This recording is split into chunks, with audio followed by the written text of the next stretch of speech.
নব আঙ্গিকে আত্মপ্রকাশ করল কক্সবাজার জেলা ফুটবল খেলোয়াড় সমিতি। ১ আগস্ট কক্সবাজার ইনডোর স্টেডিয়ামে আয়োজিত প্রতিনিধি সভায় জাহেদুল্লাহ সভাপতি ও মোহাম্মদ হানিফ সাধারণ সম্পাদক নির্বাচিত হয়। এছাড়া সিনিয়র সহসভাপতি উমর ফারুক, সহসভাপতি খালেদ হোসেন, তহিদুল আলম সবুজ, শফিউল আলম, সাংগঠনিক সম্পাদক নুরুল আফসার, কোষাধ্যক্ষ ফরহাদুজ্জামান সহ ৭১ সদস্য বিশিষ্ট পূর্ণাঙ্গ কমিটি ঘোষণা করা হয়।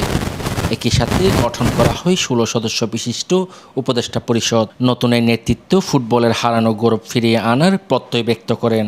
আজ পর্যন্ত আমি মাঠে ছিলাম, মাঠের মানুষ, মাঠে আছি। কোনো দিন কোনো কার্যক্রমে কোনো খেলোয়াড়দের বিপদ আপদ আমরা দেখতে পাইনি।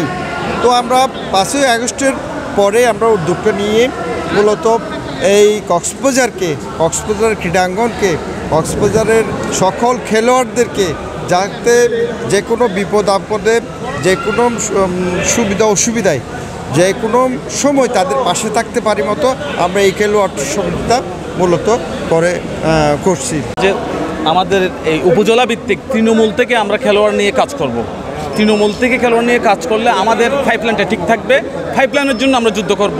যারা এখন এই বি লিগে আছে, চিটং লিগে আছে, ঢাকা লিগে আছে, তাদের না, আমাদের কাজ হবে তৃণমূল থেকে। এবং প্রতিটা উপজেলাকে আমরা অনুপ্রাণিত করব যে আপনারা আপনাদের এইচ ভিত্তিক টিমগুলারে অনুপ্রাণিত করেন, তাদের পিছনে আপনারা সময় বের করেন এবং আমরা থাকবো আপনাদের পাশে। টোটাল উদ্দেশ্য হচ্ছে খেলোয়াড় সমিতি খেলোয়াড়দের মাধ্যমে যারা সিনিয়র হয়ে গেছে, যারা কোচিং করতেছে তাদেরকে কোচিংয়ের দায়িত্ব দিয়ে দিলাম, আর যারা প্রতিভাবান খেলোয়াড় অন্বেষণ করবে তাদেরকে তাদের কাজ করলাম। মোটামুটি পুরো জেলায় আমরা একটা বিপ্লব সাধন করবো শুধু খেলোয়াড় তৈরি করার জন্য। এর আগে আমাদের রক্তে ফুটবল, হারানো গৌরব ও সম্মান ফিরাবই, এই প্রতিবাদে অনুষ্ঠিত হয় প্রতিনিধি সভা। উমর ফারুকের সভাপতিত্বে ও সাংবাদিক MR মাহবুবের সঞ্চালনায় সভায় বক্তব্য রাখেন জেলা ক্রীড়া সংস্থার সাবেক সহসভাপতি অধ্যক্ষ জসিমউদ্দিন, সাবেক সাধারণ সম্পাদক অনুপপড়ুয়া অপু, মহেশখালীর সাবেক মেয়র সরোয়ার আজম বিএ, রতন দাস, অধ্যাপক জসিমউদ্দিন, সরোয়ার রুমন, সাইফুল ইসলাম টিটু, জিয়াবুল করিম, রুহুল আমিন রকি, আরমান, ফরহাদুজ্জামান, জামাল উদ্দিন, সাইফ, মুন্না সহ আর অনেকেই। বক্তারা বলেন এই কমিটির হাত ধরে কক্সবাজারের ক্রীড়াঙ্গন আরও এগিয়ে যাবে, সেই সাথে ফুটবলাররা সবসময় ঐক্যবদ্ধ থাকবে। আগামীতে প্রতিটি খেলাই আপনারা থাকবেন ভিআইপির চেয়ারে, no doubt.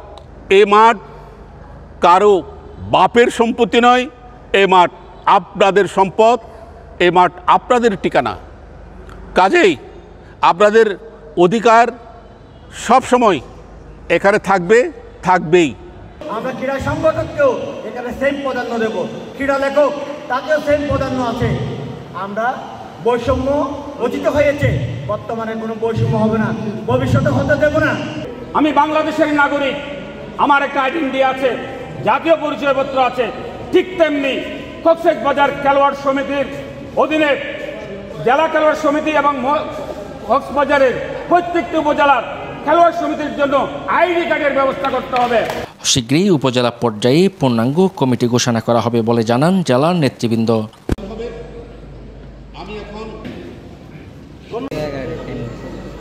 News desk, CBN Cox's Bazar.